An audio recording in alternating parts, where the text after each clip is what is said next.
Anti-junta forces say retreating soldiers from Myanmar's ruling military council planted landmines in both military and civilian areas. Is to recognise that landmine issues are a national problem and not just an issue that ethnic minorities are dealing with, but that is also, by definition, an issue for the nations.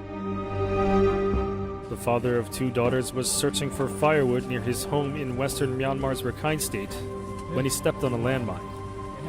The device severed his right leg. Our investigation clearly shows how the Myanmar military is committing war crimes by systematically laying landmines on a massive scale.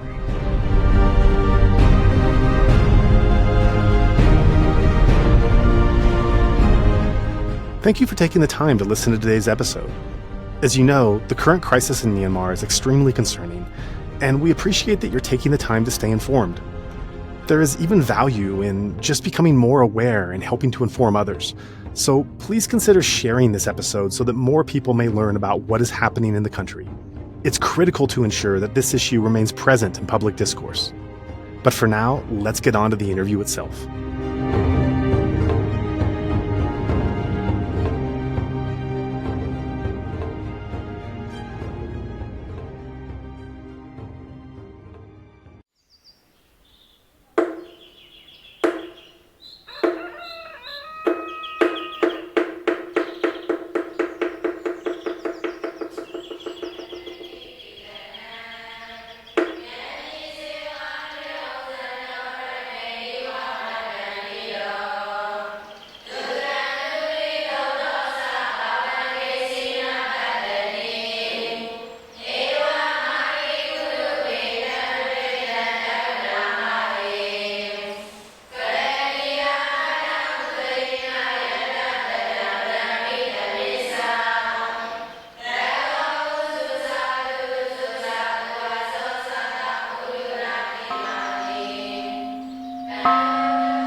My name's Yèshua Moser-Puangsuwan, and I'm currently residing here in Thailand, where I've resided for about 30 years. I'm a citizen of Canada, and I work for the international campaign to ban landmines, which got the Nobel Prize for Peace in 1997 for its work to end the suffering caused by anti-personnel landmines in conflict countries around the planet.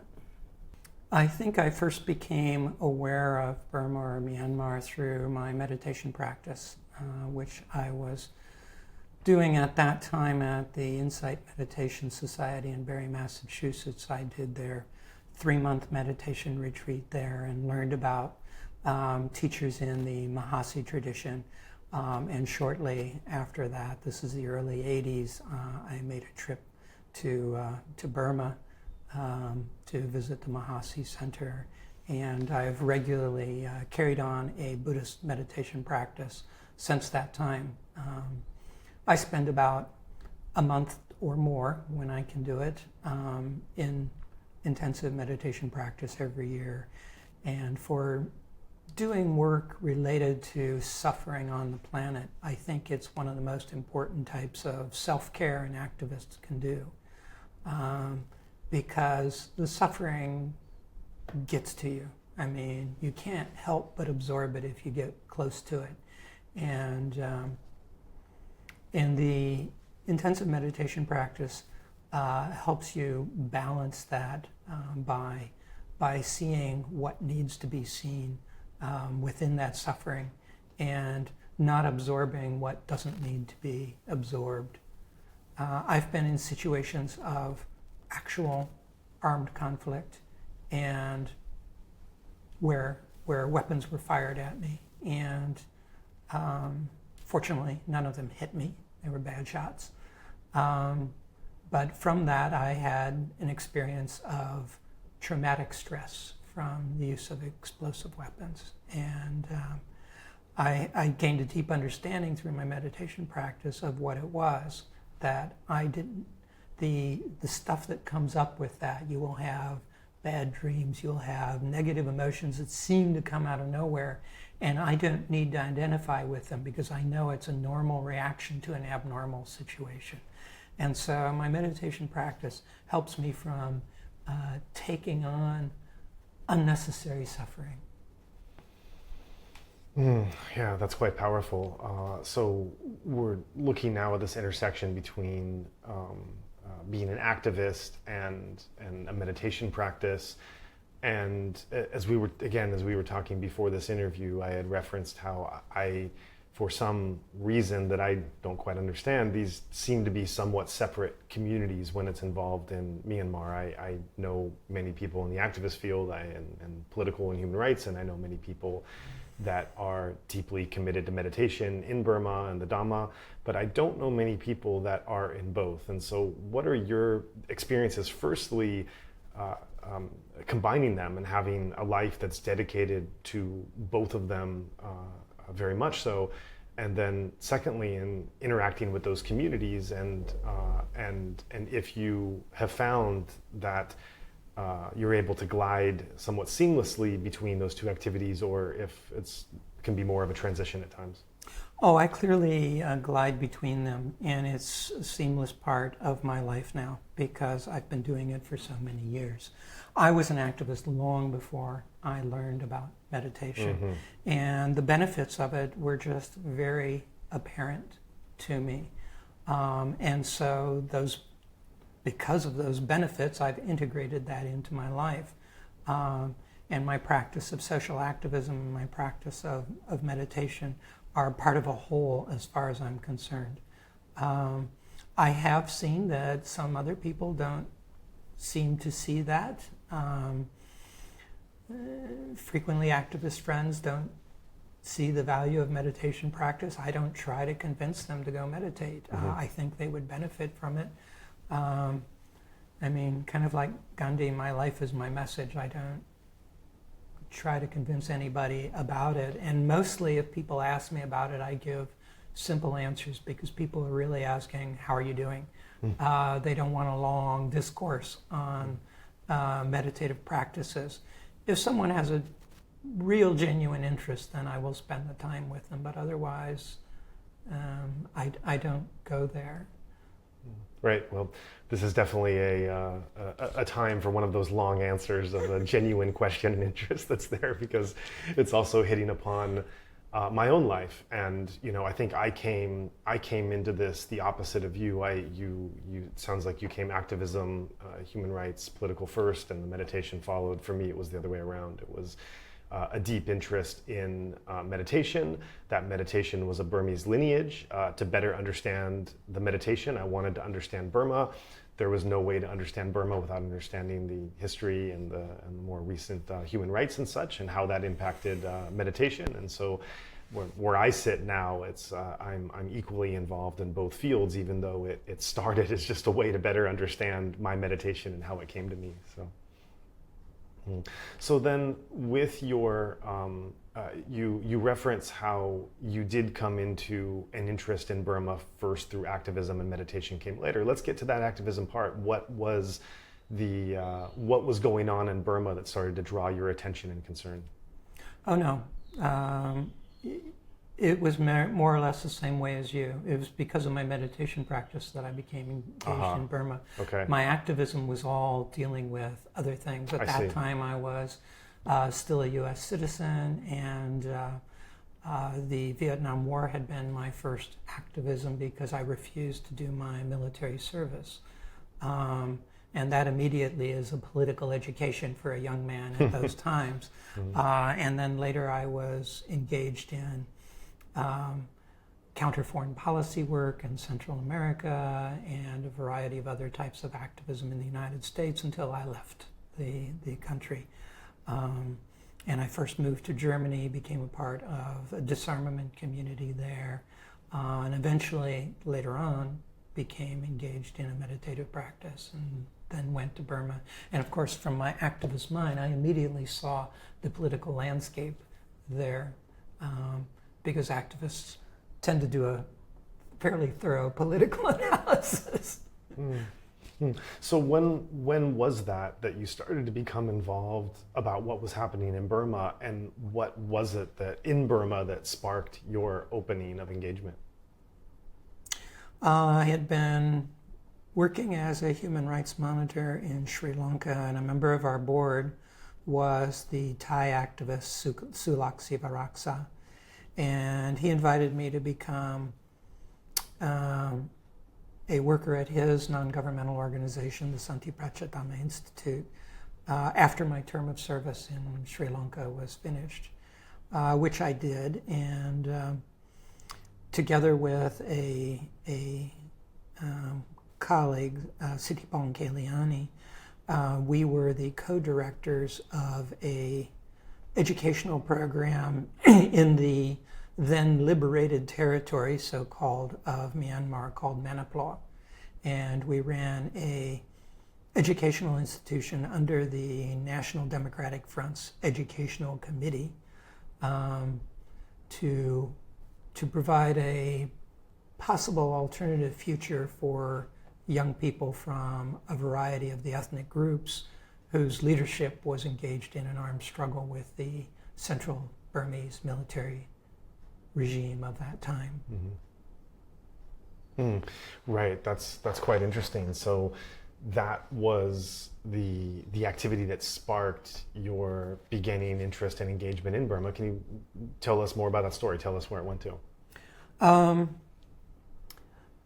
The Federal University was the name of it under the National Democratic Front, lasted for 2 years. At that point, the fall of Manipur occurred, and all of our buildings were burnt to the ground, and most of the former students were scattered to various parts of Burma where they had come from. And I looked for another way to engage in the Myanmar situation, and in 1995 became engaged with the international campaign to ban landmines. This was before we had a treaty, before we had the Nobel Prize. And in Thailand here, we set up a Thailand national campaign to ban landmines. And the campaign put together a research and monitoring wing, which is called the Landmine Monitor. And I applied to be a researcher on Myanmar because I could see that landmines were causing an enormous amount of suffering around the country. A soldier or a combatant uses a mine for a certain military purpose on a certain day, and it gets left behind. And by and large, it's going to be stepped on by a civilian later on. And this is something that is essentially a suicidal policy. This is something the groups are doing to themselves, whether it's one of the ethnic armed groups or the military of Myanmar. And it's unnecessary suffering. From a humanitarian point of view, that's a violation of international humanitarian law to use these things because they're indiscriminate. They can't distinguish between a civilian and a combatant. And so it seemed to be a good entryway because it's a clear form of violence. It's clearly senseless. It can stop today if anyone wants to do it. They don't need to use landmines today. And that would be an act of peace if they did so. And so it was a way to engage all sides equally. I couldn't be seen as supporting one side and being against another side to do this because it affected all sides equally. And so it was a way to re-engage with the conflict and bring up, hey, think about this. This is not something you have to do. You're creating suffering for your own people. If I was talking to a group like, say, the Karen National Liberation Army, I'd say, who's your enemy? Burmans? You laying your mines on Burman land? No, you're laying them in Karen State. Who are the victims of this going to be? The suicidal policy. And how would they respond? I developed relationships with many of these people through my time in Manipur, and I could push some of them very, very hard in our conversations. It's not a conversation you would start off having with somebody. I remember one military commander, I asked him, how many of your landmines kill your own people? And he was, not very happy with me asking the question, a little pissed off, and he was quiet for a while, and he looked at me and he said, half of them kill the enemy. He was quiet for a little while longer, and he says, the other half, they kill our soldiers, they kill our people, they kill the animals. And he said, landmine warfare for us really doesn't make any sense, but we keep doing it. And it's kind of like an addiction. I mean, it's a good lens to look at this through. Every junkie kind of knows somewhere in their mind that what they're doing is not good for them, but they keep doing it. And to a certain extent, that's what's happening in Myanmar today. They know what they're doing is not good for them, but they keep doing it. And also, I'm connecting this back to what you said earlier, that you, when you were fired at, the trauma that you had to manage in the months and years after that, and how meditation helped you to understand the response to an abnormal situation. And yeah, that's an extreme, intense, awful situation for anyone to have gone through even once. But then you look at these people that have had these generations of conflict, of 50% of their own landmines killing their own people, let alone what the Burman army is doing to them, let alone the lack of opportunities that for advancement in life that happen given the context of these regions and what they've gone through over the years, and the level of generational trauma across communities is just unimaginable. Well, this trauma is extraordinary, and it's going to play out over a very, very long period of time, as you've noted, through generations potentially. A place to look at the impact of war on a society is Cambodia. I mean, it's been out of war for a very long time now, and you can still see how impacted the people are there. And this is a blindness that is caused by active armed conflict, the ability to see beyond this very moment in time. And that's conditioned to a certain amount by, you don't know if you're going to be alive tomorrow, so why do you care about what will happen 2 years from now because of your actions? You're not going to. I talked to one unit, I won't say which ethnic armed group it was with, but they tended to float between different sides. Whoever paid them more money, that's the side they were on. And they were laying mines around a logging concession. Now, they laid the mines around the logging concession so that another armed group couldn't claim that area and come in and use those resources, which they wanted the money from. And they also didn't want the concessionaire who was cutting the timber in that area to cut outside of it for things they hadn't paid for. So they used a weapon of war to do that. That is landmine militarization. It's where a weapon of war has become so ingrained within their behavior that they're using it for non-warfare purposes, in this case, monetary ones. And I asked him, have you ever thought about the consequences of laying these mines? And he said, when it leaves my hands, I don't consider myself with it any further. And this is where a democratic government which has control over its armed forces is really important. Because the military have a hard time seeing outside of the box due to their conditioning. They need a civil authority to order them to do this or that. That's the only way countries join the Mine Ban Treaty, is when their government orders the military, you're not going to use this anymore, and we're going to join this treaty.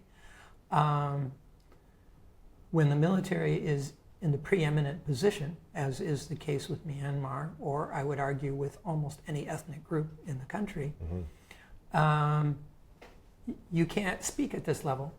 I mean, to a great degree, the civil authorities and medical authorities in most ethnic areas are with us on the landmine ban.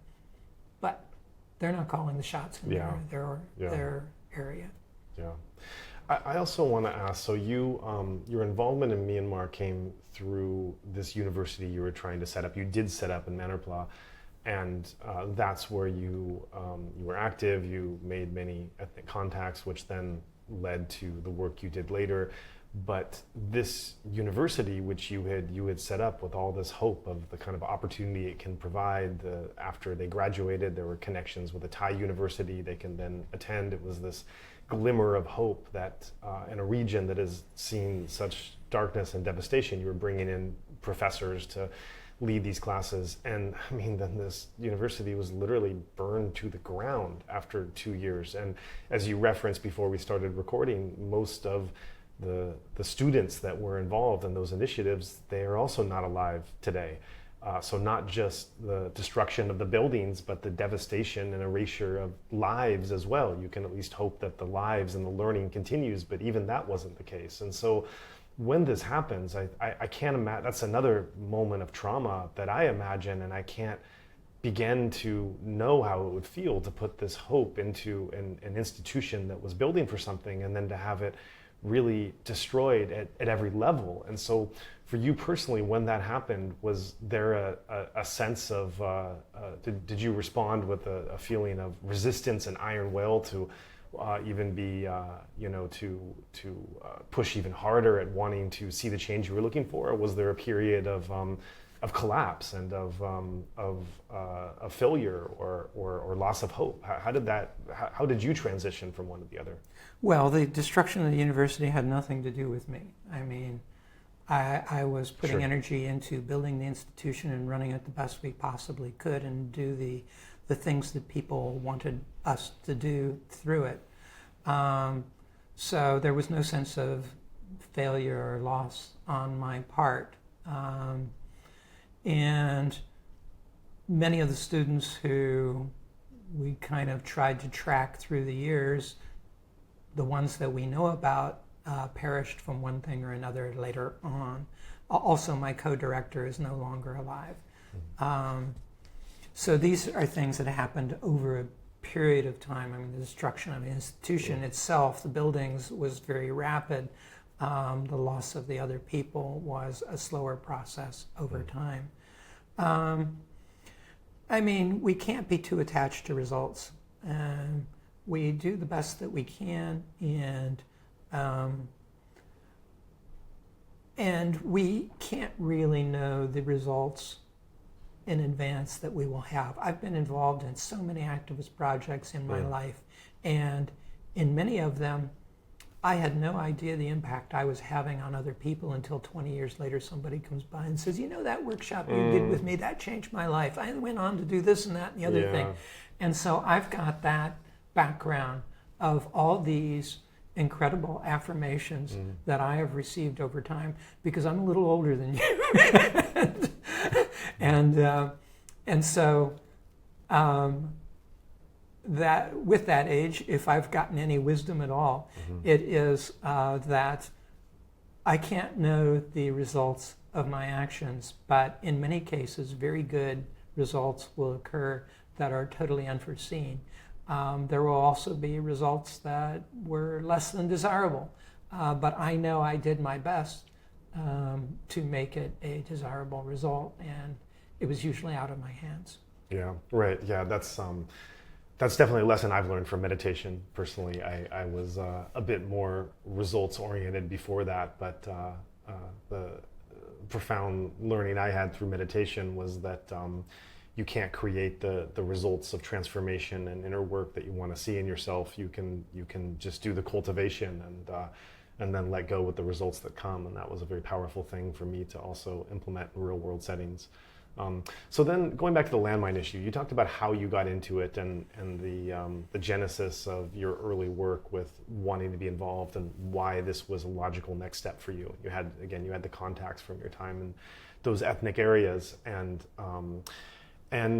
then for the ensuing 30 years since you've started that work, you've become one of the most well-known and well-regarded experts on landmines in Myanmar, comprehensively dealing with that issue and having people of all manners coming to you for advice, and as well as the lay of the land. So walk us through those intervening years and the work you tried to do, the results that came, and how the landmine crisis, we can say, has progressed and developed over those 3 decades. Well, over 30 years, I can say that the situation has gotten much worse. So maybe I should just quit and it will get better. When I started the work, the situation was not very well known. I mean, the situation in Burma was not very well known either. But certainly the situation with landmine use within the country was not well known. I have to state here that I am a research coordinator for the Landmine Monitor, and I cover Asia, the Pacific, the Middle East, and North Africa. So I don't just cover Myanmar. Yeah. However, Myanmar is one of our biggest problem countries to get a global ban. While 80% of the world's governments have joined this convention, and landmines are becoming less of a problem in the world today. That is not the case in Myanmar. So it's a key problem country, and it does take up quite a bit of my time.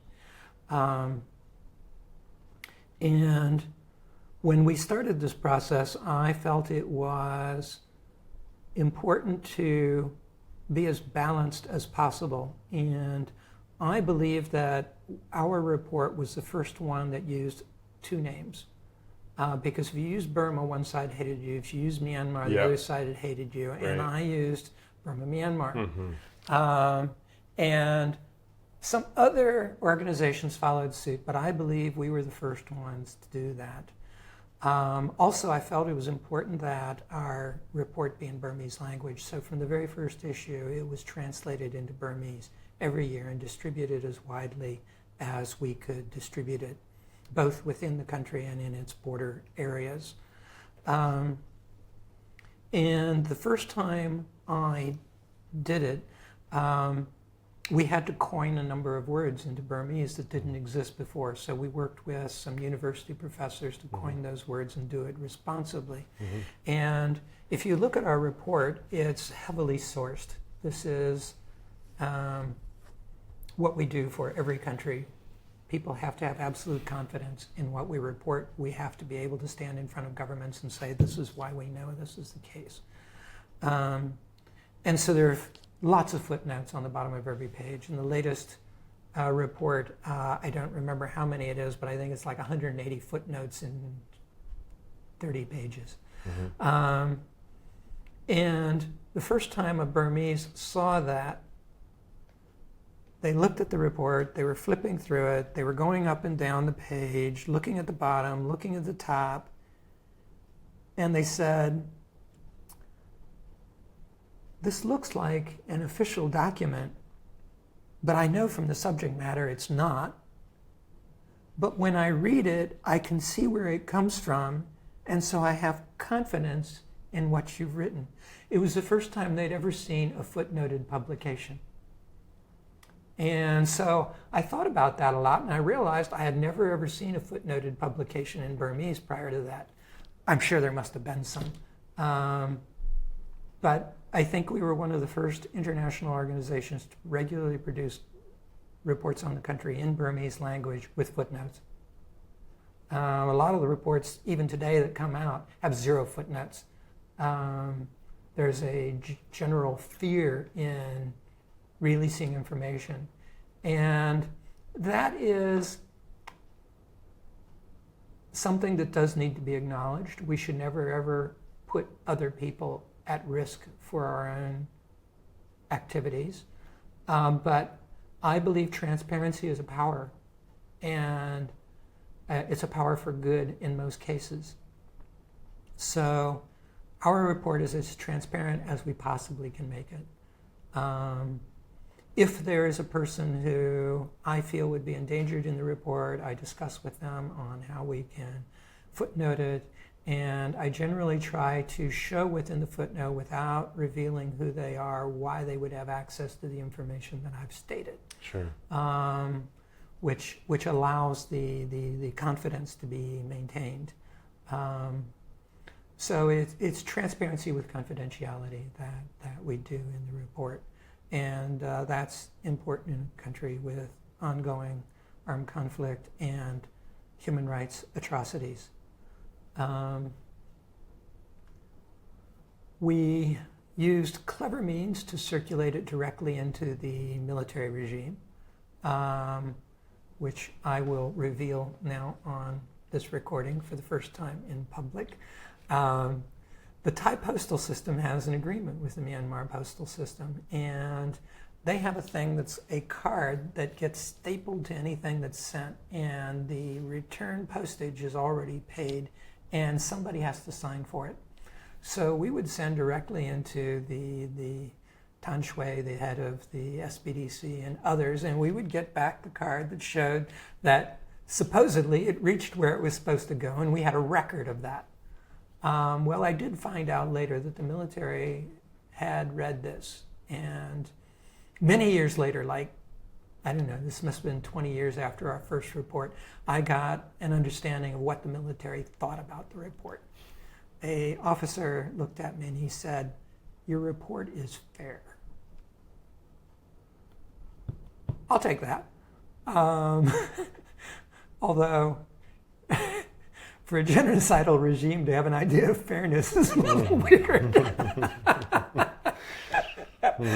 But anyway, I felt that was a result of our constant reaching out. We did send in a request for comments on our report too. We never got any. I never expected any. And I think that, well, I was going in and out of the country, and a lot of activists in Thailand were blacklisted, and they couldn't go to Myanmar. And I was never, ever blacklisted. And yet, I was interviewed on Burmese BBC when our reports would come out by my name, my real name. Mm-hmm. My real name was on our reports as the researcher. I was not a hidden... And I always went to the Myanmar embassy here in Bangkok to get my visa. The same place every time. If they wanted to blacklist me, it was easy, you know? And they never did. And a lot of people wonder why. And I don't have any answer for them, but I'd like to believe that because we put out the report in Burmese, because we reached out to them, and we didn't just release it in London in English only, that this may have had some effect on them. But I'll never know. Right. Yeah, so in your report, when you're investigating the presence of landmines, the contamination, I want to ask an approximation. This might be very difficult to answer over the many years you've done this, so feel free to break this down any way necessary. But I'm curious of the landmines that are placed, the percentage that is being placed by the military and soldiers, and percentage that are being placed by EAOs and others. Yeah, you're not the first person to ask that. That's a common media question, and it's not really one that matters to us. What matters is how much land is being contaminated, mm-hmm. and how many people are being killed or injured. Mm-hmm. So this is our primary question. Mm-hmm. In the answering of that question, we find in many cases we can attribute use. Nowhere on the planet where the Landmine Monitor has made reports and we attribute use in those situations has a soldier come up and say, "Yeah, I laid that landmine." Never happened. Never happened. So attribution is a difficult thing to do, and it's not the primary focus of our report, but when we can attribute use, we do so. And we have no percentage because the attributions we have are a drop in the bucket. Mm-hmm. So we might have had more attributions towards the military one year, more attributions towards ethnic armed groups in another year. Can we draw any conclusion from that? No, we can't. The ethnic armed groups have had a capacity to manufacture loads of improvised anti-personnel mines and are doing so today. The Myanmar military has its own manufacturing capacity for factory-made mines. They've copied Chinese and U.S. mine designs for the mines that they manufacture. They certainly have a capacity to manufacture massive numbers. We have no idea how many. Their mines are a little bit more robust than the improvised mines that ethnic armed groups in Myanmar deploy. The ethnic groups use a variety of battery-made mines, and they tend to like to say in public, well, they last for a few months and they go dead, which is utter rubbish. We know of mines that they've made in that way that have lasted 8 years. It depends on a lot of factors. Is there moisture in the soil? Is there not? Was it well sealed by the engineer or not? Did they use cheap batteries or not? All of these things would affect the life of a battery-operated improvised anti-personnel mines. But the ethnic armed groups will capture or lift as many of the Myanmar army-made mines as they can get their hands on, and they reuse them. So if you see a victim who was, and there's remains of a factory-made mine there, you don't really know who laid it. It could have been the Myanmar military, or it could have been one that the ethnic armed groups got their hands on. And within the past few months, well, the past many months now, they have gotten their hands on many through overrunning a number of military outposts of the Myanmar military. We have the pictures of the mines that they've seized. None have been reported destroyed. So that's not something you can attribute that. Most ways in which we attribute something is, for example, a young man was killed by a landmine on his way home from his pasture. He walked to the pasture every day. We know that it was a recently laid mine. The people in the village said, well, there were 2 ethnic armed groups who clashed there the other day. One of them must have laid it. So we don't know which one it was, but we attribute it to those 2 ethnic armed groups who were clashing in that area. In another case, people said, well, we always went to this mountain to look for mushrooms. This time we went up, we stepped on mines. The Myanmar army camped there a month ago. They must have laid it. So we report it just as the villagers said it. That's as close as we can get to attribution. Another thing I'd like to ask you to break down for us is, and you referenced this a little bit anecdotally, but if you could lay it out a bit more systematically as you understand it, is the rationale for laying the mines, both on the military side and the ethnic side. What, obviously, if you put a mine, you're trying to protect something or cause harm to someone you consider an enemy or adversary, but there probably are other reasons as well. So what are the reasons that these different actors would lay mines around what areas? An anti-personnel mine is an area denial weapon for any combatant. So they're trying to keep one combatant out of an area. It's the primary stated usage by most of the combatants. So they will be laid around military camps, and for the Myanmar Armed Forces, they will lay them around infrastructure that they feel may be attacked, like power pylons. The La Pita Dam in Karenni State is well known for having landmines around it. Bridges, like there was a bridge on the road to Pa'an from central Myanmar. It used to have minefields on all 4 corners of the bridge when you crossed whichever river that is there to get to Pa'an, very close to Pa'an. You could see the minefields. They were fenced appropriately. around all sides on every bridge abutment to keep the bridge from being destroyed. So that is the main usage of it. Also, they will be laid on paths that the military feels may be used by a combatant from the other side to attack them. And sometimes they will be laid to prevent pursuit. Let's say you're running away from another one, you'll figuratively throw a few mines over your shoulders because that might slow them down if they step on one.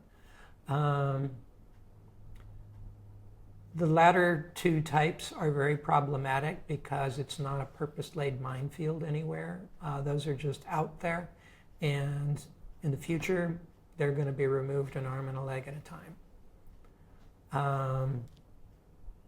The ones that were laid around camps are going to be a little bit easier to demine later on, even if you don't have an original map. As far as I know, only the Myanmar military keeps maps of that kind. I've known of no ethnic armed group that kept any maps. So those are the primary rationales around this. There is a lot of blame that I read in the press of the Myanmar army laying landmines around a church, let's say, as though they were attacking it as a church. Well, look at it from the soldier's point of view. They've walked into a village, it's already empty because the people know armed conflict is coming between the local militia, whoever they are, and the Myanmar armed forces, so everybody's gone. So they walk into an empty village. Where are they going to camp? What's the highest building in the village? Place of prominence that everybody can look up to. What is the most well-built building in a village? It's going to be the temple, the mosque, the church, and it's probably even going to have a spire on which you can put a, look out over your surroundings. It's well-built. You're going to lay some mines around the perimeter so you can sleep at night. They didn't necessarily mine it because it was a church. They might have. You're only going to know it if you ask those soldiers. But the reality is that once these are laid, nobody picks them up. The conflict moves on to another area. They're left behind. Once conflict goes out of an area, civilians flood into it. They don't like living in the jungle or wherever they've fled to. Nobody wants to live away from their home. So when the conflict moves on, they go back to their homes and they step on the landmines left by either side that were laid during the armed conflict but were never picked up. Right. So you started working on this issue in 1995, and I want to talk about post-coup developments, but before we get there, because I think that's a new phase we've entered into, if you can take us through looking at this issue, and you reference how it's you feel that it's only gotten worse, and so through those, do you feel that in those intervening years and decades there were signs of hope, or there were some positive moments where it felt like you were making progress, or was it just a real steady decline year by year, decade by decade, no matter what was really happening politically, and including the transition era, where it was it is despite your work and involvement and how much your organization does, that somehow has it continued to just get worse in these times year by year? Well, the conflict, as you know, has ebbed and flowed in different areas of the country. There was the nationwide ceasefire agreement that meant that armed conflict wound down in a number of areas for a long period of time.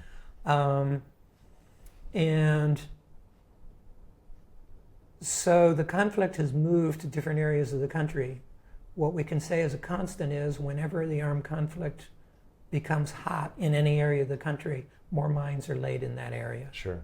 So Rakhine State, outside of the border, the very border with Bangladesh, had pretty much been off of our radars until 2018, I think it was, when the Arakan Army started to suppress the Myanmar armed forces.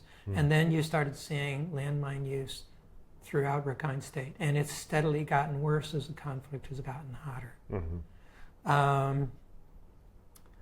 Kachin State, which had not had armed conflict for a very long time, from whenever they had signed their ceasefire back in 1990 something,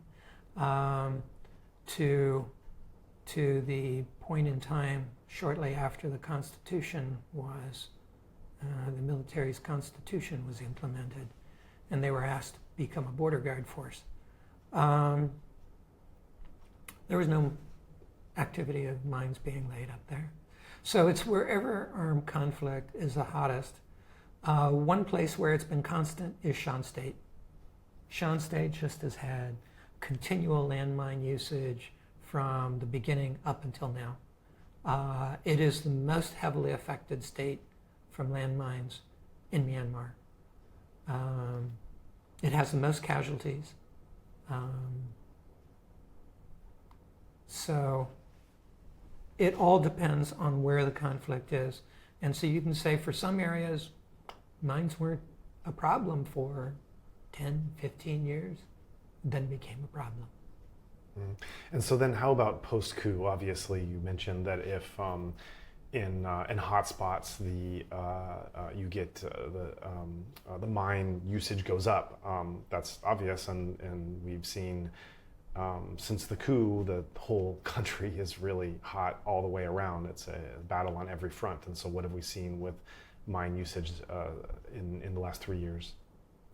Well, like I said, when armed conflict raises in a certain place, you see more mine use. Has conflict raised since the coup? Yes, it has. Has mine use raised? Yes, it has. UNICEF just came out with a report that was 3 times more mine casualties than the previous year. So we see that as an accurate depiction of the problem. There are more mine victims.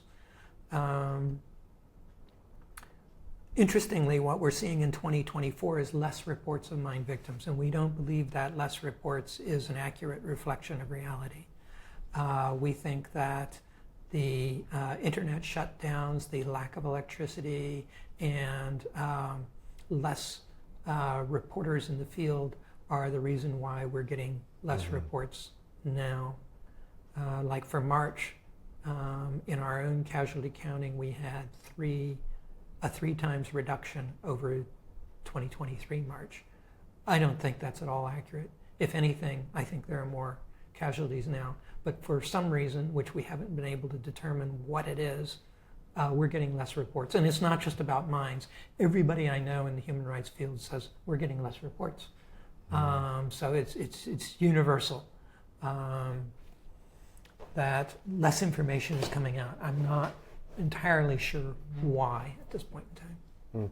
And so for those very unfortunate non-combatants that step on a mine, firstly, I'm wondering if you know anything about the rough percentages of those who are killed or wounded, and those who are wounded, what services are there for them? What help is there? How do they go on to live a meaningful life after that? Well, for anyone who becomes disabled for any reason, throughout Southeast Asia, they're treated as people who've lost the lottery in life. Myanmar is no exception there. You just have to lay a war on top of that. There are many religions in Myanmar. Within the Buddhist realm, there's a popular understanding of karma, that something they did in their last lifetime was responsible for this. So you shouldn't get too near them because obviously they're very bad people. I think it's an inappropriate understanding of karma. I mean, we're being presented with a situation to be compassionate, and if we're not compassionate in that situation, it means we're not going to reap compassion in the future. Sure. There should be some enlightened self-interest in the way we respond to disability, but This is culturally something that we also see here in Thailand, you see in Cambodia, you see in Laos. A lot of our information comes from medical assistance agencies, and the dead get no assistance, right? So a lot of the people who die just simply go unrecorded by anyone. So we can come up with no meaningful idea of the percentages. No armed group gives any figures on how many of their combatants are killed or injured by mines. It's a military secret. They won't tell you. We know that it's very high. Anecdotal evidence and occasional slips of the tongue tell us how high it is. What's the ratio between combatants and civilians? Again, we've got no idea. And even for our counting, it's the number we could catch. Do we believe it's higher? Absolutely. Yeah. Is it double? Sure. Triple? Could be. But we can say this many for sure. Yeah. The majority are seen within the medical system of Myanmar. Very few can actually cross the border, and it's not safe, or they don't have the money to get it in surrounding countries, so they're seen within the country. The Burmese medical system is rated by the World Health Organization near the bottom of the barrel. I've had the bad fortune of having been in a Burmese hospital, and I must say I do not wish that experience on anybody. In many cases, the medical help is competent, but they don't have the materials they need to work with.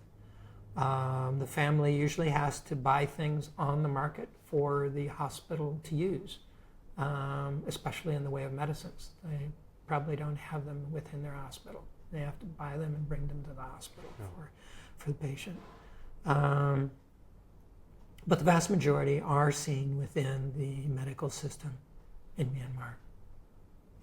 That's all that is there available to them. We know of many reports of people who bled out while they were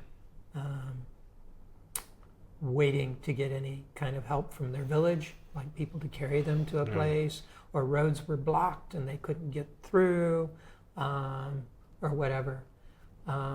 Certainly more civilians die from a landmine injury than the military, because civilians are often out on their own in the forests. The military always travel in groups, and usually one person in that group is going to have rudimentary emergency medical skills.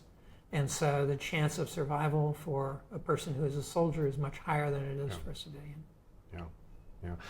That brings to the question of, how do civilians possibly live any semblance of a normal life in these contaminated areas? I know it might be a silly question the minute you ask that, because they have no choice. This is simply the devastating reality of why landmines are so terribly awful. But just the two anecdotes you gave recently of someone going to forage for mushrooms in the trails they always use, and someone else walking, I think it was cattle for grazing, that the day before was he was able to walk on. Today he's not. I can't imagine the psychology of how you simply live your life not knowing if what was safe yesterday is going to be safe tomorrow, and yet you have to go out in the world and do these things. Have you ever lived in a war zone? I have not. Unfortunately, I have, and it's amazing how much we get used to it. It's part of the coping mechanism that human beings have. You can't live with the idea that you might cease to exist in the next hour. So there are a variety of mental coping mechanisms that you create to continue to function in those environments. And that's how it's done. I mean, they don't have a choice but to live in that environment. Do you feel comfortable fleshing out what some of those coping mechanisms, what form they might take? Oh, they can be extreme. I remember being in a village that was shelled, and some of the people I saw had ghosts in their eyes. This is in Burma? This was in Cambodia during Okay. the war.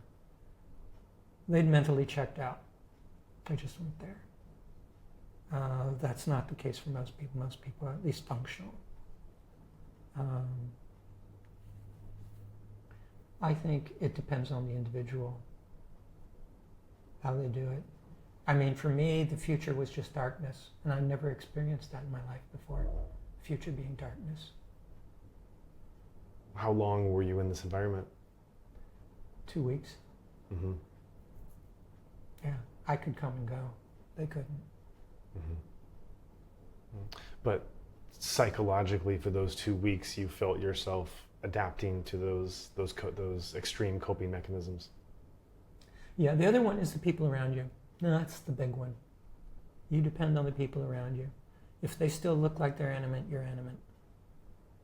If they're running and screaming, you're running and screaming. And what were they doing? Everybody around me was animate. So that helped you? Yes. Yeah. I never thought about that till now.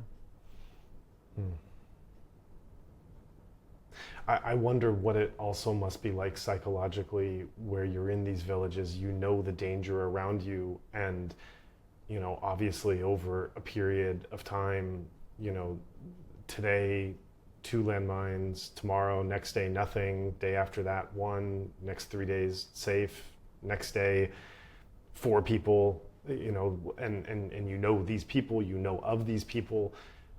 They're being lost, their lives are being forever changed, and yet you just have to keep living your life even through this unimaginable terror.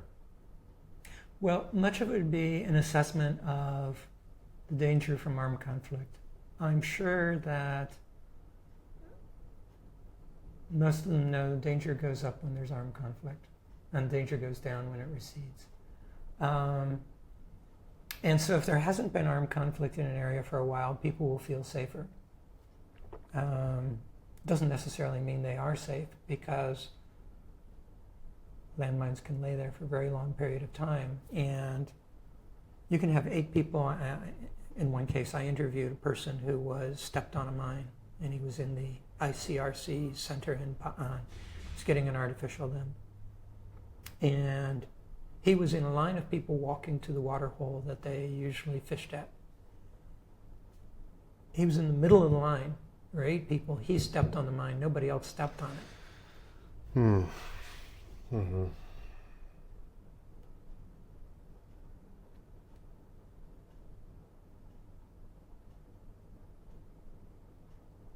It does have an impact on an area. I interviewed another person who'd stepped on a mine, also at the Pa'an Center. And the mine she stepped on was on a path that she used to go to the market every day. So we know that it was probably a newly laid mine. But there had been no armed conflict in that area ever, and no known militant group operated there. Nobody knows where the mine came from. But everybody in the village now used another path to go to the market, which took them an hour longer. There was an orchard next to where she stepped on the mine, and all the workers decided not to go work in the orchard any longer. So it was one mine on one path, and you can see the circles getting larger and larger. Yeah. The impact is just going out. You have a farmer who steps on a mine in one field. All the farmers that have fields around him are going to think twice about going to their fields. Yeah. So the land that gets taken out of usage, whether it's land that you traverse or land that you use to grow food or land where you forage, less and less of that is available within the country. So even if the armed conflict stop tomorrow somehow. That impact is still there. You say that your organization is not just focused on Myanmar, but you're looking at landmine usage the world over. So tell us today, 2024, where the contamination that we're seeing in Myanmar, where it ranks with all of these other countries and problems that you're looking at elsewhere. The other high casualty countries are Syria and Ukraine.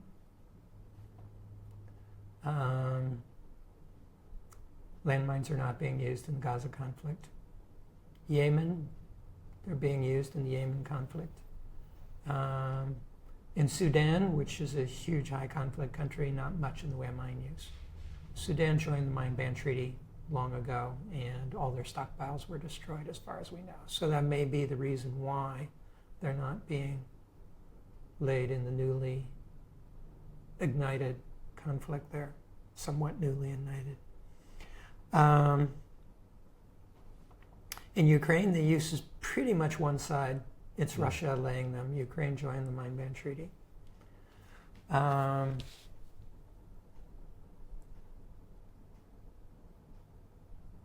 We can say that Myanmar is in the top ranks. Their place in the top ranks will change year by year because as armed conflict heats up and more mines get used in it. Mostly that's happening in countries that are not party to the mine ban treaty, with the exception of Sudan and Ukraine. Afghanistan has continually had more casualties than any other country in Asia, and that, as far as we know, continues right up to this day. Myanmar is certainly in the top 5. By the number that UNICEF just reported, they might go to number 1 for 2023. Not sure. We'll have to see. Our report's not going to be out for another couple of months, so. There's been a steady increase in the number of casualties we have seen in the country since the military coup because of an increase in armed conflict throughout the country and an increase in use of anti-personnel mines in those conflicts. However, since January of 2024, we have seen a decrease month by month, and we don't believe that that decrease reflects reality. We don't know why we're seeing a decrease in the first 3 months of this year. It could be because of the internet blockages in the country. It could be because of a lack of electricity. It could be because there are less reporters and information providers surviving still in the conflict spaces. We're not sure why, but in March, in our own record keeping, it's 3 times lower than it was in March of 2023. And we don't know why it's that much lower, but that's across the board. Everybody in other fields of human rights and conflict reporting are telling me that for the first 3 months, they're not seeing what they expected to see. So it's all kinds of information around the conflict that seems to be decreasing, and we don't quite know why. Okay, thanks for that. I also want to ask about the areas of geography of Myanmar that are being impacted by landmines. We know that they've obviously been in Karen for some time. You've mentioned Kachin. You mentioned in 2018, Rakhine started to see them. Since the coup, are we seeing more regions that are opening up to landmine contamination? And a follow-up to that question is, have there been any indications that urban areas have been or could begin to be infected as well? Yes, we are seeing conflict spread to areas of the country that previously there had been no armed conflicts in, because mostly they are the Burman. I'm just pointing it out for you. They're mostly an area where the Burman ethnicity is dominant. Sagaing in particular, but also the other provinces like Magwe, Bako, parts of Bago. So those areas never previously had armed conflict and also had no known casualties due to anti-personnel landmines. What we're seeing in the urban areas are explosive bombs. Yeah.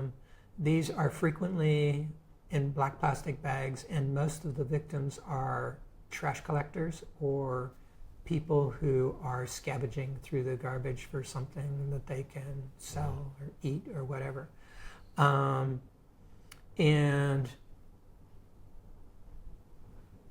most of them, I assume, were laid as part of an attack on some type of government building. And I don't know whether they were meant to explode when they were moved or whether they just had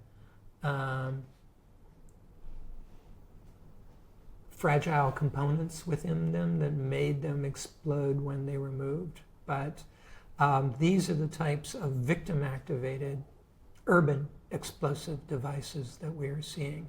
And that fits the definition of an anti-personnel mine under the 1997 Mine Ban Treaty. The other thing we're seeing is explosive remnants of war, or ERW. This is a more expansive term than UXO, which many people may know.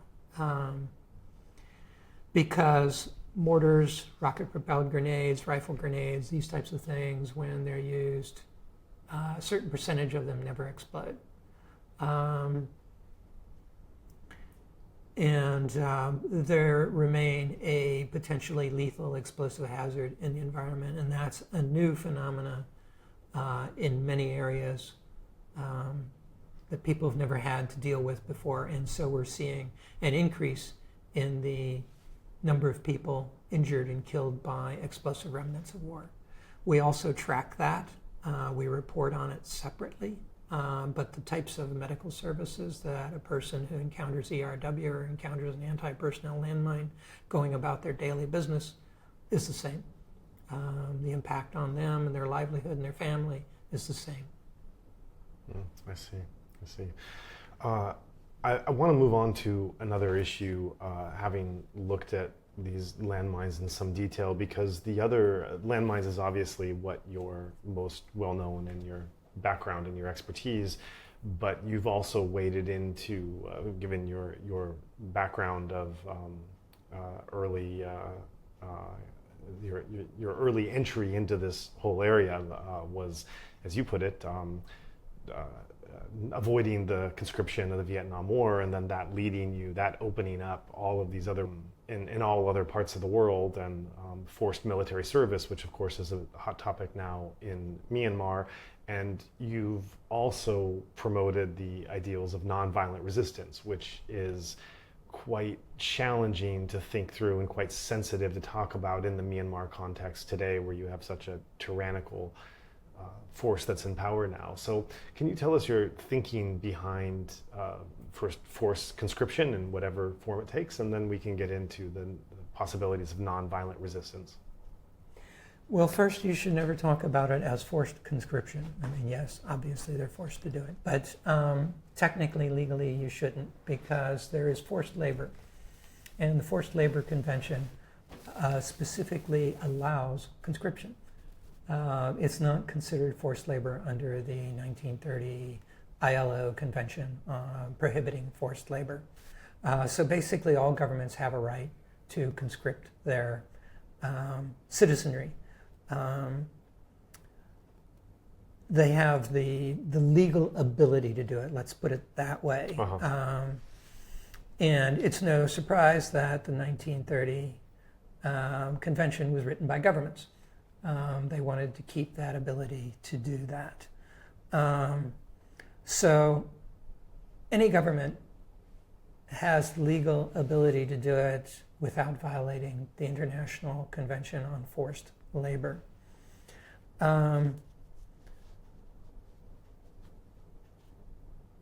But I believe, and generally war resistors around the planet believe, that we should have a right to refuse to kill. There are a variety of reasons, but you can say basically every religion on the planet considers life to be sacred. And There are certainly enough supports for that in the major religions that are in Myanmar today. And so we should have a right to be able to say, no, we're not going to play this game. We don't believe that violence comes to positive conclusions. That was certainly something that I had to examine closely as a young man, because I was questioned on that by the Selective Service Board in the United States. And so I had to examine what I felt the use of violence was justified for. Personally, I don't feel that it is justified in almost every circumstance. The people who want to defeat that argument usually throw out hypothetical arguments. Well, if this and that, and hypothetical arguments can never be defeated. But there's always context, and the context never exists in hypothetical arguments. Mm-hmm. There is always space to do something. There was an extraordinary amount of creative, nonviolent resistance to the coup when it first occurred. And the one thing about nonviolent resistance that's powerful is everybody can contribute, whether you're a child, an elderly person, and men or women, doesn't matter. There's no barrier to participation in the game. And you can still see that as the dominant form of resistance. Look at what happened on the commemoration day of the coup in Myanmar with the silent strike. I mean, massive numbers of people, way more than are doing militant activities on both sides combined, participated in that act of resistance. But if you speak against the armed struggle currently in Myanmar, the people who have committed themselves to that feel offended. Yeah. And in some cases, they'll feel offended enough to say, oh, you're supporting the military. Oh, you're against us.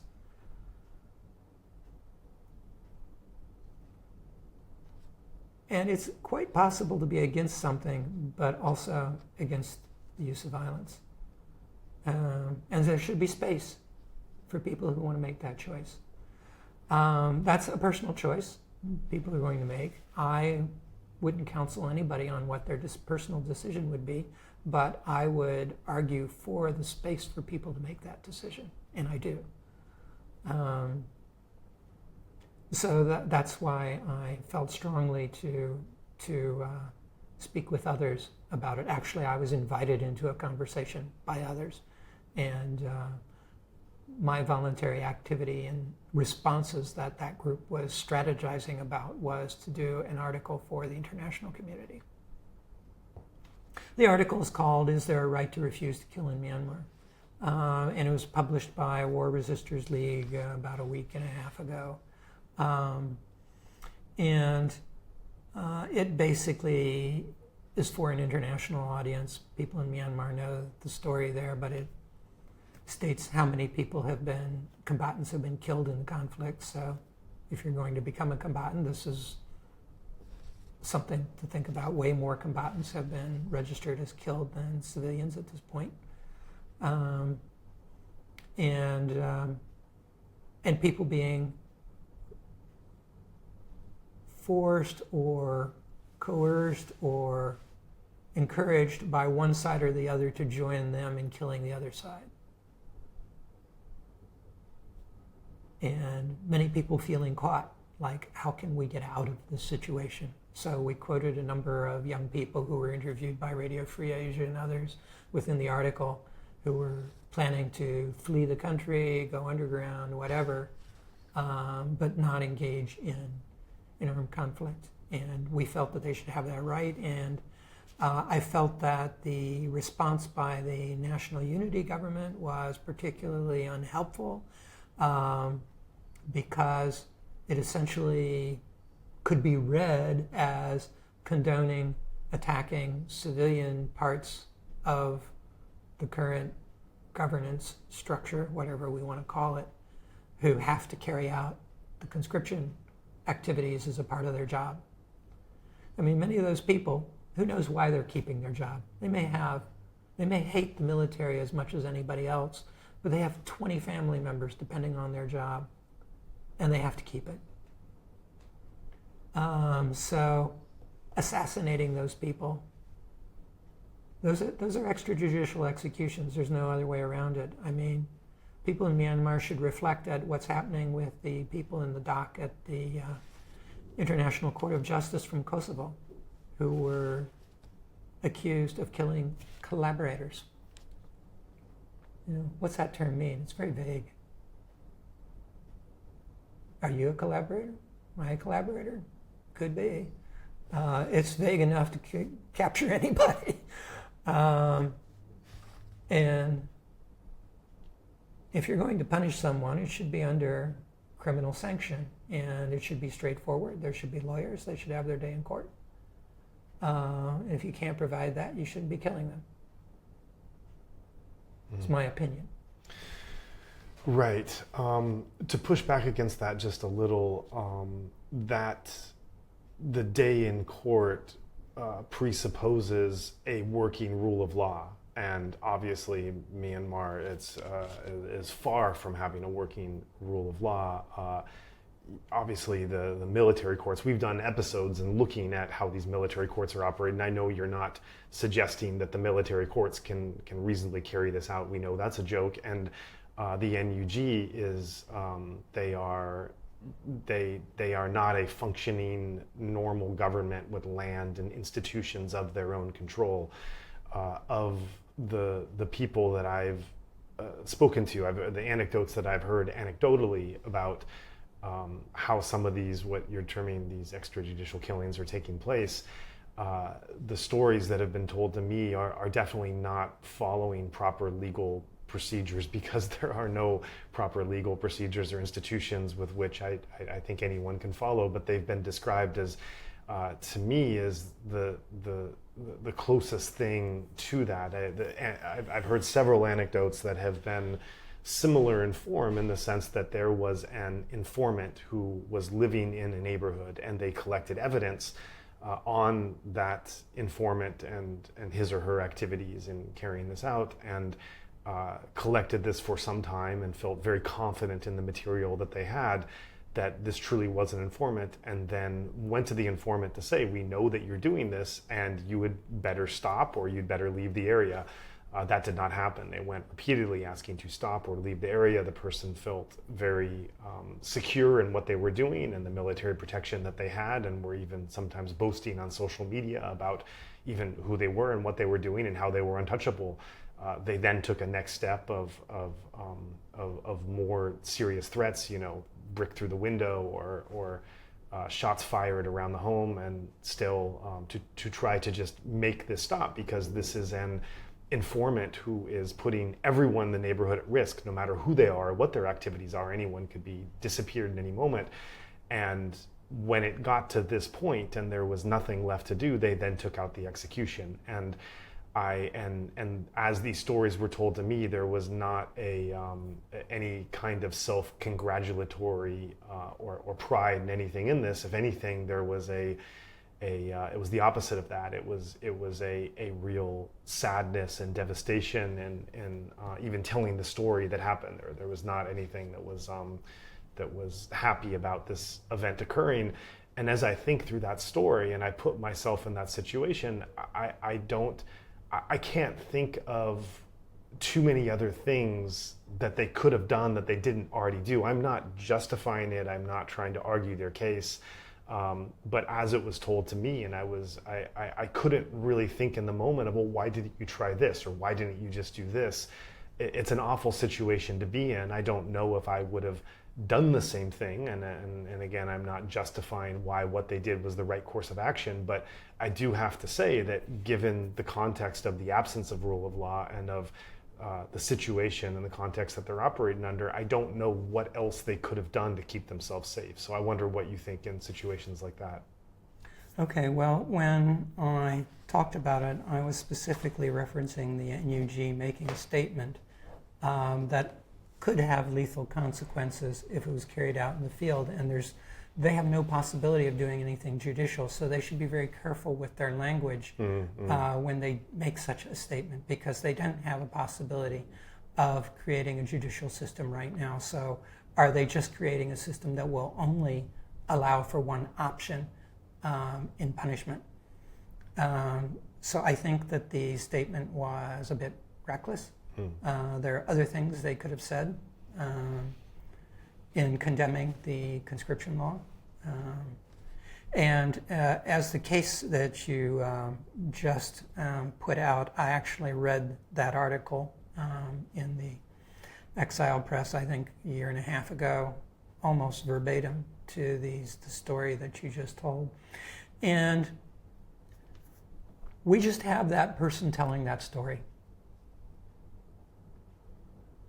I can't say anything more than that. That person told that story. That may have been their real experience. I don't have a clue. The end result was, and this is conditioned by armed conflict, it conditions a situation in which it's okay for you to kill somebody you have political disagreements with. That's what armed conflict does. It conditions that. And that was the situation at the end of World War II.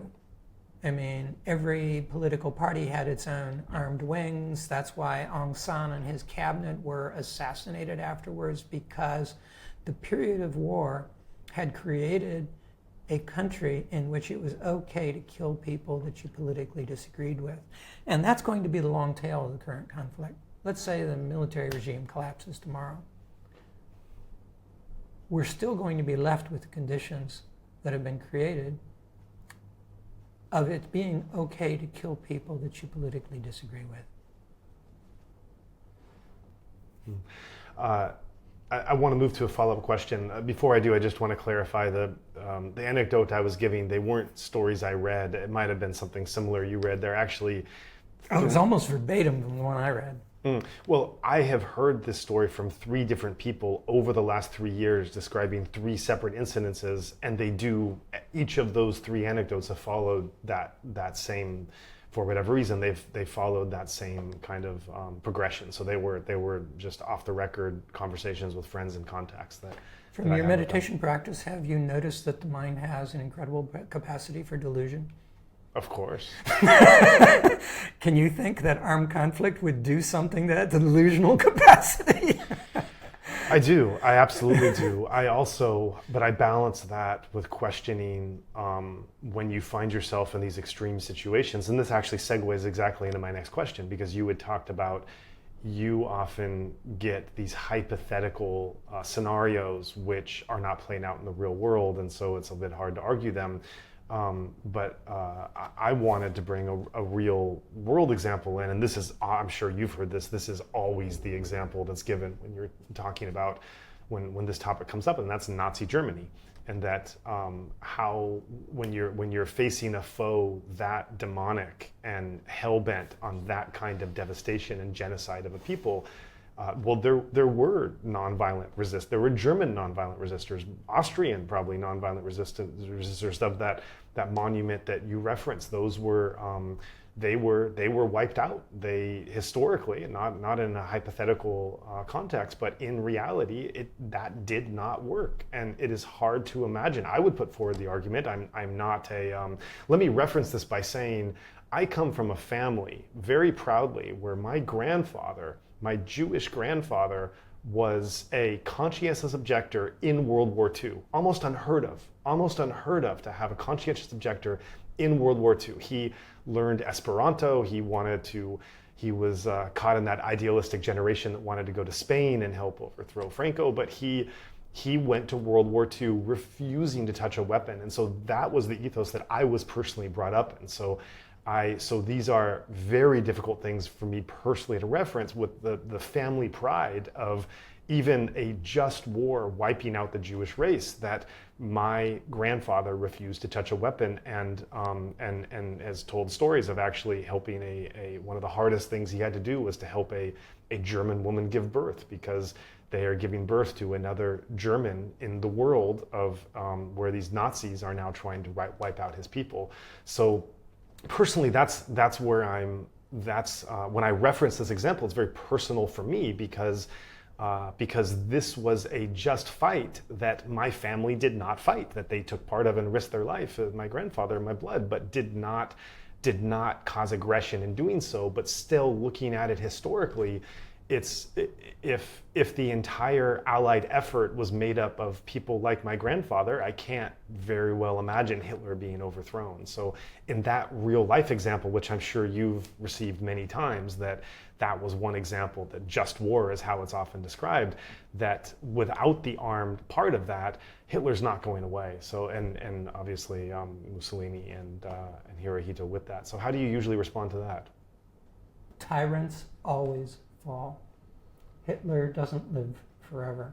As a matter of fact, the thing that outlived Hitler was Nazism.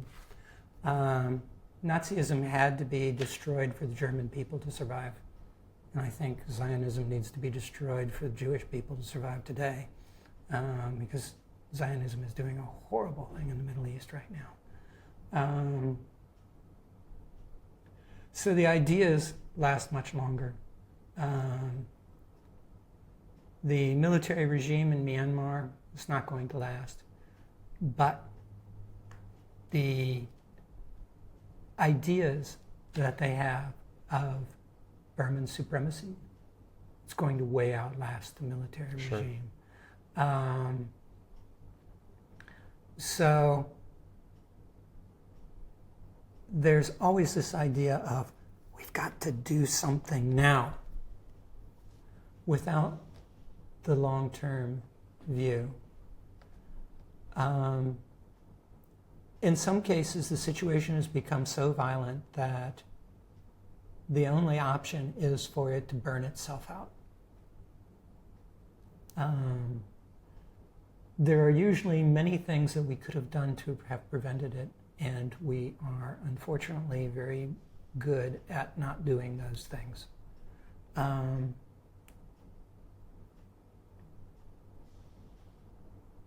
The anecdote that I frequently give is, you're in a car with somebody and they're driving towards the cliff, and you say, slow down, don't drive at this speed. And they keep driving at the speed, and finally the front wheels are starting to leave the pavement and go towards the cliff, and they pull the steering wheel off the car and hand it to you and say, do something. And that's where we are now. And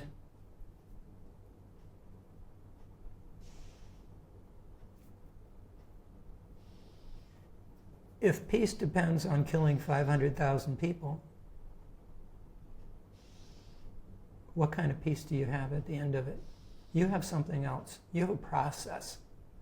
And people are only seeing a limited part of the picture, which is horrible. It's heart-wrenching. And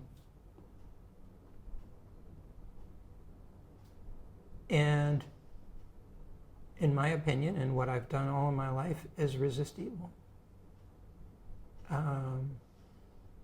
I do what I can resisting evil. I don't create new evil while I'm resisting it, because I know the situation won't last. And if we want to have a society that's based on truth and respect, we don't get there by lies and violence. His statement, tyrants always fall. Right.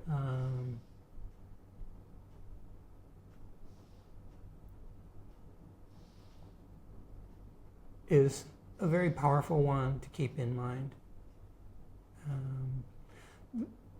This military regime is going to fall. They are. I don't know in what way. I can think of several ways that aren't really going to change the situation a whole lot.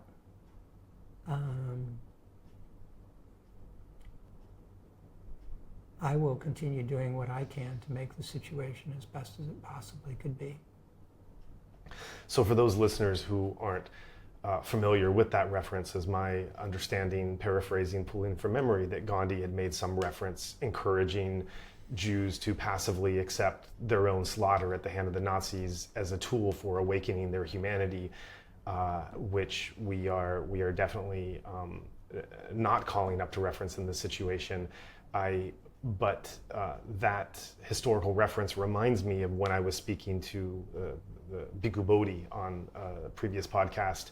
And as a nonviolent suggestion on that podcast, he suggested that monks may congregate and come together in front of some government institution and sit and meditate and in a silent, nonviolent resistance. And I said, well, there was some version of this in the Saffron Revolution, and those monks were arrested, tortured, killed, disrobed, any number of things. And if that would happen today, then surely there would be some strong, violent response to that action. There was a noted silence, a heavy silence at that point on the part of Bhikkhu Bodhi in just the sadness and the devastation and realizing this very good idea, this very beautiful concept would not be something that could work in this present situation. And so I want to ask you, because you have been working with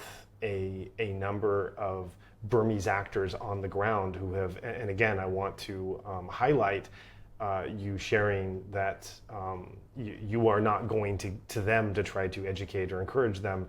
They have chosen this path. This is something they believe, and they are coming to you with questions and guidance for a path that they are already on and they believe in. And so in those conversations you've had with them, as far as it's safe to share, I wonder if you can tell us some of the ways in this terrible situation where the choices are being limited by the day in terms of what you can even do to live in this situation, what types of nonviolent activities they are able to engage in. Probably one of the key ones is documentation. I mean, the work of AAPPB is critical importance there. Helping people escape is another one, the Underground Railroad. The general strike committees, which are bringing about the silent strikes within the country. The general strike committees, which are organizing the people to do that type of general strike activity, as we saw around the commemoration of the coup. Political action by people like Jamu Tun at the UN, a whole variety of actors outside of the country doing humanitarian assistance into the country to mitigate some of the suffering caused by the armed conflict there. These are all activities that are responding to the conflict, are not or are direct by their constructive engagement, a resistance to the regime in power in Naypyidaw. So these are things that they are doing that are pretty evident for everyone to see. When the tape shuts off, I'll tell you about one I suggested to them. You reference NUG as well and their statement. This specific statement in which you were concerned that it could lead to extrajudicial killings, they did declare that a conflict with the military and a stated goal to bring the military down by any means possible. The NUG, and so before I get to the next part of the question, that certainly they have set the stage for their intentions on how they wish to move on and choosing at this time, as opposed to previous iterations of Burmese conflict, that they are, and in contrast very strikingly to Aung San Suu Kyi, that they are ready to commit to a path by any means necessary of being able to take down this military. The International Campaign to Ban Landmines wrote a very clear message from its headquarters in Geneva to the NUG, asking for a policy statement around landmines. Just what is your policy? Never received any response.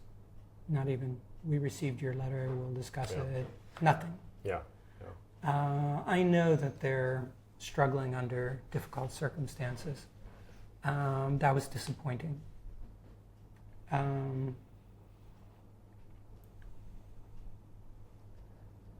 The regional activists had put together a sort of activist solidarity structure under which was called the Milk Tea Alliance amongst several groups that were struggling for democratic futures in their countries.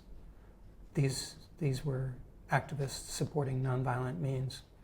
And one of the key countries of that is Taiwan. And China, if you're listening, yes, I did call them a country. In the NUG foreign minister's statement on China, she said we subscribe to the one China policy, which essentially threw Taiwan under the bus. I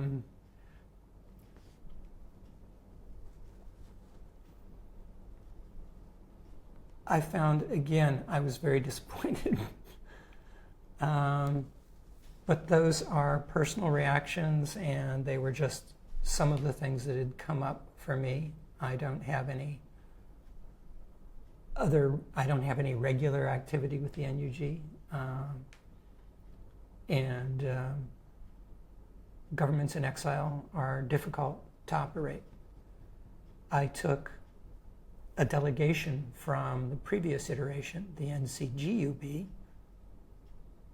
to meet the Tibetan government in exile in India. I see. To see how they operated. And we had an audience with the head of the Tibetan government in exile, as well as many of the ministers. I mean, it was a full tour of what they were doing.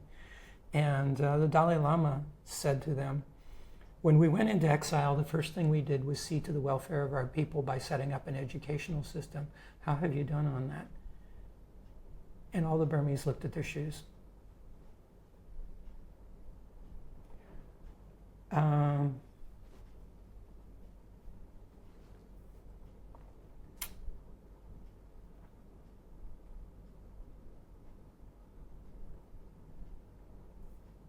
Consistently, I have found that Burma is the land of missed opportunities.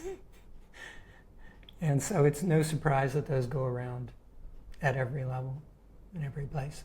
So I wish them well, but my own personal experiences with them has been less than positive. Burma is such a dichotomy. It's a country that I first visited with a meditation visa, and I think it was the only country in the world that was offering meditation visas in those days. And you would think with that level of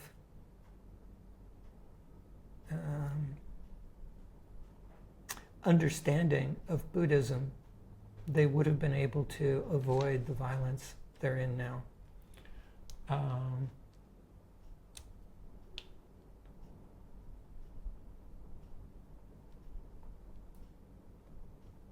But I will continue doing what I can to help bring a positive change if I have the capacity to do so and am invited in. This is the quintessential question that I've asked so many Burmese speakers whose lives have intersected these two areas, is activists and democratic leaders who are also very serious meditators, asking them, how do you make sense of the fact? And I should reference, this is as someone as myself who's been in Burma for so long and also been in these fields, this is from incoming people that just have a vague understanding of the context and situation. This is the number one question I get, which I then pass on and have gotten many answers from, which is the question being, how can a country which planted the seeds which literally launched the worldwide meditation and mindfulness movement that we're seeing today, that has given such refined wisdom and compassion teachings throughout the world, that spiritual seekers for generations have come to learn from the most revered masters who've reached the highest and most refined states of wisdom. How could a country that has produced this level of goodness for the world also be the place that has been shrouded in such devastation and conflict and darkness for so long? How do these two operate in the same place? What's your take on that? Maybe this is how you get the balance. Because it had that, it has to balance out on the other side. That's rather glib. I haven't a clue. Mm-hmm. Yeah. And to ask a final question, as we bring this full circle, because you did start this off by referencing your meditation practice at Mahasi and Upandita, your extended time, minimum 1 month every year that you give yourself to this practice. As you move into a practice space, and you've referenced this before, but I want to come back to this. You reference how your meditation practice has helped you in dealing with trauma and your own personal trauma, but how has it helped to affirm or guide or inform your activism when you're outside of those retreats? By the focus on compassion. I mean, compassion is such a key value in the meditative practice, and it's a benefit that comes from the practice. And the development of compassion by seeing deeply into your own experience, which is the human experience, leads to a very deep compassion for the suffering of others. And for any real social change to occur, I think it has to come out of that space of acknowledging our shared human predicament of suffering and compassion for that.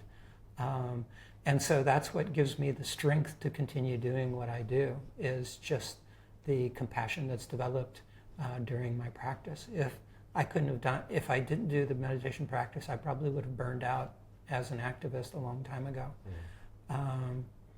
And also, I don't use anger as my motivation. Anger burns up its own supports, and a lot of activists run on anger, and they can only run for so long. Most of the people who were activists when I first became an activist are no longer activists. They burned out a long time ago. Compassion is what keeps me doing my activism. Great, thanks. That's lovely. Thank you for taking the time to talk to us. Thank you.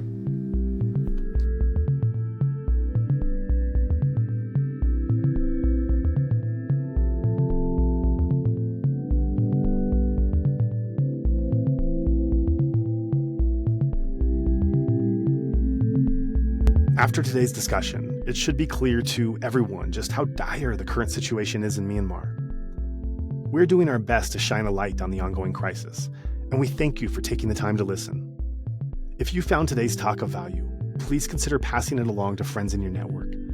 And please also consider letting them know that there is now a way to give that supports the most vulnerable, and to those who are especially impacted by the military's organized state terror.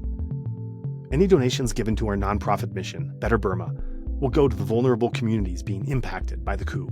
If you would like to join in our mission to support those in Myanmar who are being impacted by the military coup, we welcome your contribution in any form, currency, or transfer method. Your donation will go on to support a wide range of humanitarian and media missions, aiding those local communities who need it most. Donations are directed to such causes as the Civil Disobedience Movement, CDM, families of deceased victims, internally displaced person IDP camps, food for impoverished communities, military defection campaigns, undercover journalists, refugee camps, monasteries and nunneries, education initiatives, the purchasing of protective equipment and medical supplies, COVID relief, and more. We also make sure that our donation fund supports a diverse range of religious and ethnic groups across the country. We invite you to visit our website to learn more about past projects, as well as upcoming needs. You can give a general donation or earmark your contribution to a specific activity or project you would like to support, perhaps even something you heard about in this very episode. All of this humanitarian work is carried out by our nonprofit mission, Better Burma. Any donation you give on our Insight Myanmar website is directed towards this fund. Alternatively, you can also visit the Better Burma website, betterburma.org, and donate directly there. In either case, your donation goes to the same cause, and both websites accept credit card. You can also give via PayPal by going to paypal.me/betterburma. Additionally, we can take donations through Patreon, Venmo, GoFundMe, and Cash App. Simply search Better Burma on each platform and you'll find our account. You can also visit either website for specific links to these respective accounts or email us at info@betterburma.org. That's Better Burma, one word, spelled BETTERBURMA.org. If you would like to give it another way, please contact us. We also invite you to check out our range of handicrafts that are sourced from vulnerable artisan communities across Myanmar, available at alokacrafts.com. Any purchase will not only support these artisan communities, but also our nonprofit's wider mission. That's Aloka Crafts, spelled ALOKACRAFTS, one word, alokacrafts.com. Thank you so much for your kind consideration and support.